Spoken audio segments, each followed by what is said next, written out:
So, you want to start an online store.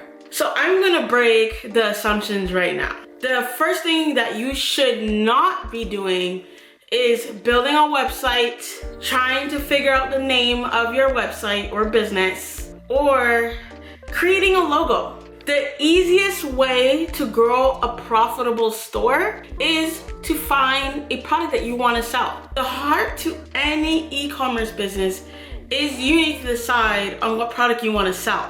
So guess what? Today, we're gonna talk about it. We're gonna talk about everything that you need to do to build a profitable store.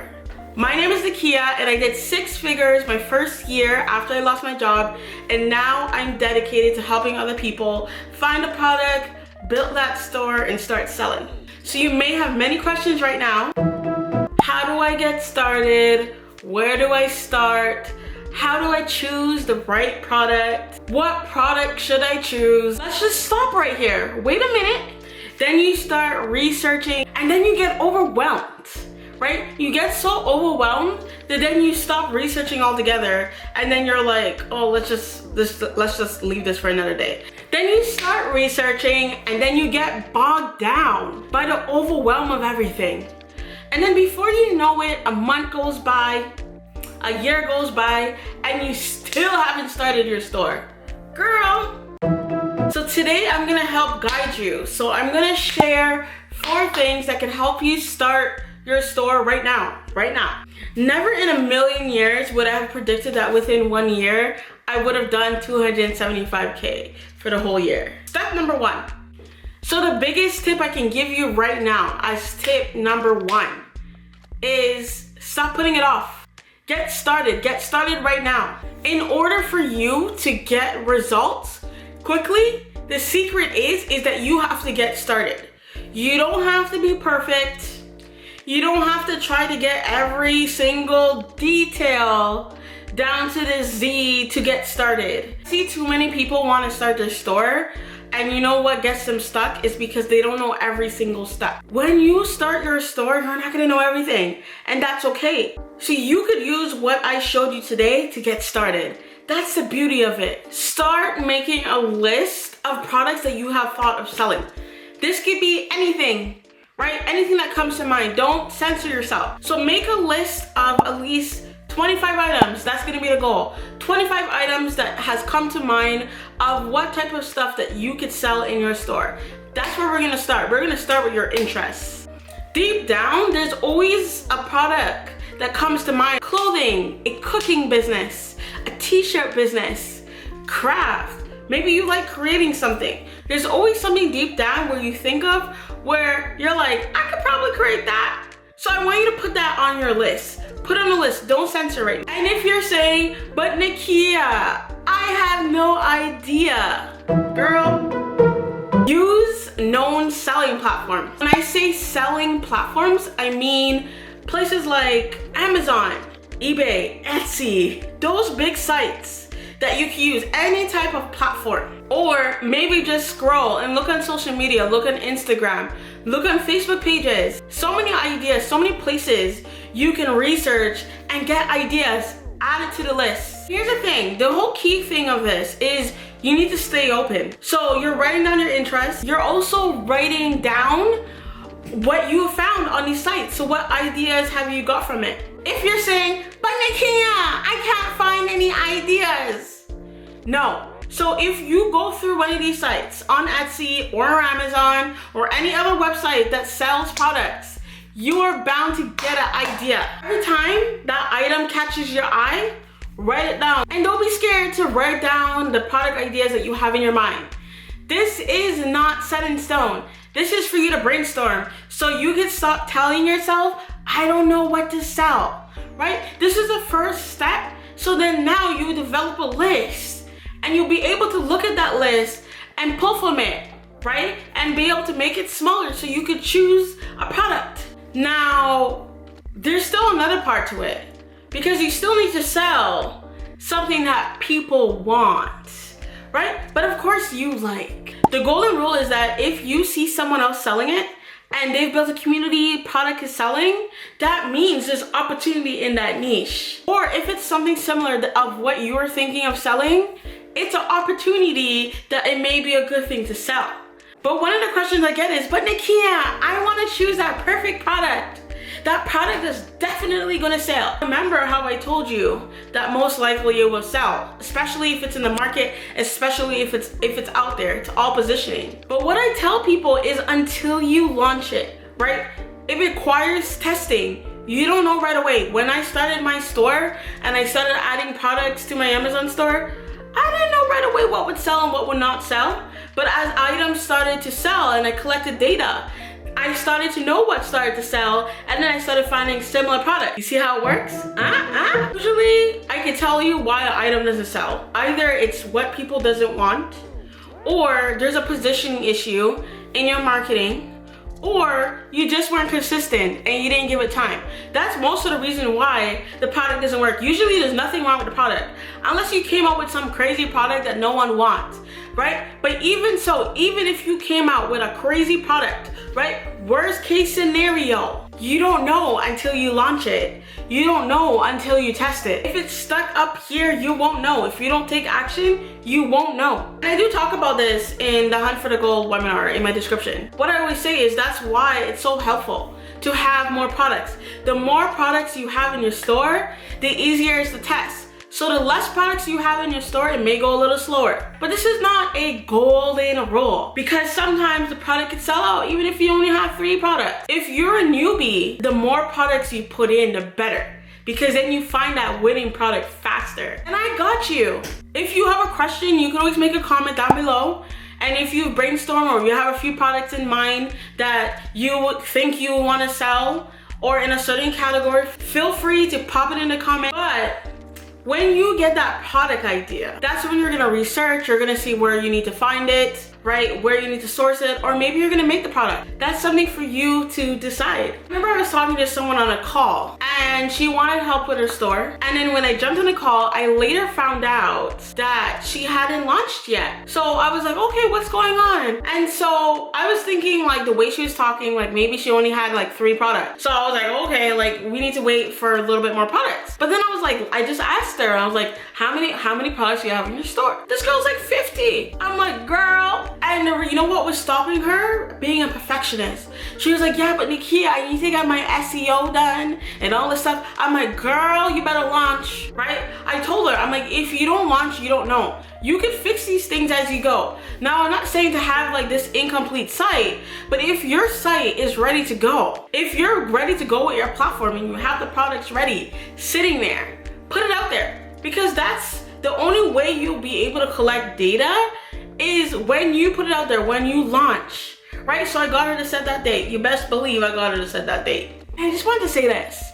If you wait for that moment and you wait for everything to be perfect, you may never even launch a store or start your store, turn on a store, whatever you want to call it. So it's so important to just do it. Just go for it. Number 2, stop playing Monopoly. This is not a game. This is not a game of probability where you're like, which platform is gonna be better? Which platform is gonna make sales? But it won't work and you won't choose a platform if you're so caught up with, oh, which one's gonna be the most successful? I get that question all the time. And I'm like, if you work any platform, right, to the best of your ability, you're bound to make sales on it. Wherever you put your focus on is where you're gonna see your results. I would even go further and say, choose a platform that you're gonna stick to, so you're not jumping all over the place. Yo, hit the like button if you're liking this video so far, what I've been sharing so far, and definitely text YouTube, yo. This is for if you're looking to start a store and you want the step-by-step. This is like a next level of this video right here. Text YouTube to 833-431-0828. I started on Amazon. I started on a third-party site. And it's definitely very beneficial, especially if you do drop shipping or FBA or private label, whichever you decide. And they're great platforms to go on, especially if you're a newbie, because what happens is all you're focusing on is finding the right products. You're still working on being visible. You're still working on social media, but it definitely can be a stepping stone to see results more quicker. Now, this is not guaranteed for everyone, but over time, as I started to learn, what I learned over time is a lot of these third-party platforms have certain rules, right, that you have to follow, and usually will override the rules that you set in your store. So this is like your return policy, exchange, however you do things in your business, you have to yield to what the third party sets in place. But what I learned over time is that when you go to like a place like Shopify or Squarespace, right, there's more benefit, and it's more easier to set your rules and follow through with the rules, because you can set the rules. Of course, it's still chargebacks, right, like any business, but you have more control when you have your own platform. So I'm not saying that Shopify becomes your platform, but it's still your own website, right? So you can set the rules. So let me give you an example. If you're on a third-party platform like Amazon or Etsy, one of those places, Mary could contact you, let's say after 30 days, even though you have a 30-day policy, and be like, I don't want this anymore, just because. And then you'll be like, no. And then she'd be like, yeah, but I want to return it. So then she would call Amazon's customer service. And then what Amazon has in place is they have something called like an ADZ claim. They have these claims, right? There's different stuff, but they have these claims where a customer can file, and they can force you to yield and return the product. They can force you to refund them. So those are some stuff that people don't really talk about, right? And so you don't have complete control when it comes to certain policies that you set, because they set them so they keep people happy, keep their customers happy. And this is not to hinder you from going on a third-party platform or anything like that, but it's good to let you know like what type of control you have. Not to say you don't have control selling your product. You don't have control over compared to if you're on your own, if you have your own site. So the mistake I see people do is they go on these platforms, right? The third-party platforms, because they're known to get a lot of visitors. And what they do is they put their products and they just sit and wait. And then they complain like a baby. And they're like, I'm not getting any sales. And then when I look at their marketing, I'm like, dude, like, where's your visible plan? Like, where's your marketing strategy, right?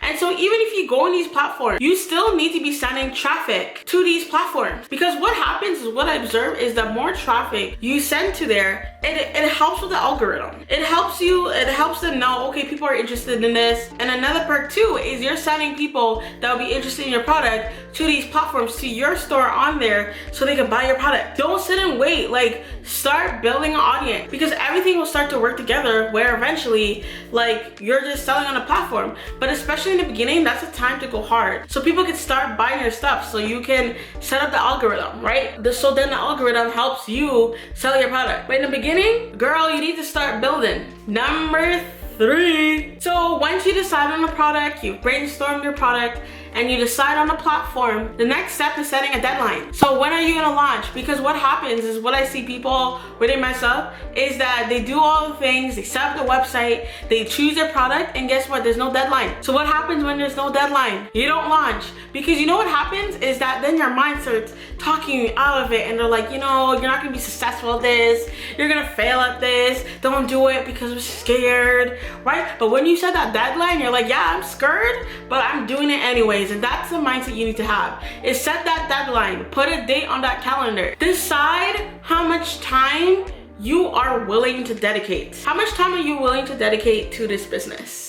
And here's the thing that I see is that people start the business, right? They get excited because you're full of excitement, but then they forget to prepare. They forget to plan out, when are they gonna work on the business? When things get hard, you stop doing the business because you never set up a routine. You never set that date that you are going to work on your business no matter what, the non-negotiable, based on your lifestyle. So if you work 9 to 5 p.m., for example, right? Or whatever your work schedule is, you have to decide, are you gonna work 6 a.m. to 8 a.m.?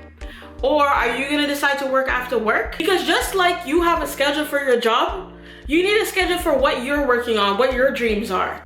If you fail to plan, you plan to fail. And one of the most important things in this step, right, is have goals. I can't tell you the amount of people that will come to me don't have a sale yet, don't even have goals. They don't even have like a big picture of what type of goals they're looking to set within a year. How many goals do you want to get this month? Like, how do you expect to stay motivated? For you to be motivated, you need to have a goal. So I'm not talking to have some outrageous goal, because if you just started, right, it's good to have achievable goals. So when you get that first sale, you're super excited, right? And you're like, you know what, I can do 2 or 3 sales, right? And you keep on going, right? And so your goal right now is set a goal. For the first month, maybe it's just getting your first sale. That's it. That's the only thing you're focused on right now, is getting your first sale, to get that first win. And then you know what, once you achieve it, maybe it's within a month or second month, then you're like, okay, so I'm gonna go after 3 sales. Wherever your confidence is at. But don't be making outrageous, being like, I wanna do like 10K the second month, because that's not everyone's story. It's possible, but keep it achievable, so you stay motivated. And you may roll your eyes and you'll be like, Nakia, everyone knows that. You'd be surprised. A lot of people don't create goals. They don't have goals. They never even thought about how much they want to make their first month or second month. It's good to know. It's good to have that driver every month of how much you want to make. Step 4. After doing all these steps, you want to start making sales quick. Don't just watch this YouTube video and then turn it off and be like, okay, like goodbye. Like, okay, thanks for the info, Nakia, bye. Start by making a decision that you're gonna start your store and stay consistent and determine that you're gonna win. I failed so many other businesses, but you know what made this business different, that made me succeed and maybe make 6 figures my first year, is I determined in my mind I was going to make it. I did not stop. I made the decision. All the other businesses, I didn't make that decision. I just went in and was like, la-di-da-di-da. For this business was different, because I made the decision, I knew my why, and I didn't go back. I was like, I ain't going back. We're working on this every day, no matter how I feel. So the reason why I see people fail is they either don't start, or they give up too quickly, or they're not consistent and they didn't even give themselves a chance to win. So don't get stuck. Choose your product, choose a platform, and choose that launch date. The longer you take to make a decision is the longer you take to figure out all the stuff I taught in this video, and the longer it takes to get close to your goal and start making those sales. So do the things. Don't stay in your mind being stuck. Make the decision and go with it. Test. Don't be afraid to test. Don't be afraid to fail. Right? Because every time you fail, you figure out what product's gonna work next. And if you're ready to start your store from scratch and get actual help, get help with finding those products, get help with starting your store, I'm doing my Let's Go Bananas retreat. I'm excited about it. And so what it is, it's a whole weekend where I teach you everything from A to Z, all the way to the marketing part, all the way to getting how to attract those sales. And the next day is a whole VIP day. So I'm so excited. Definitely hit the link in the descriptions for the Let's Go Bananas retreat. Let's do this, guys. See you next week. Bye.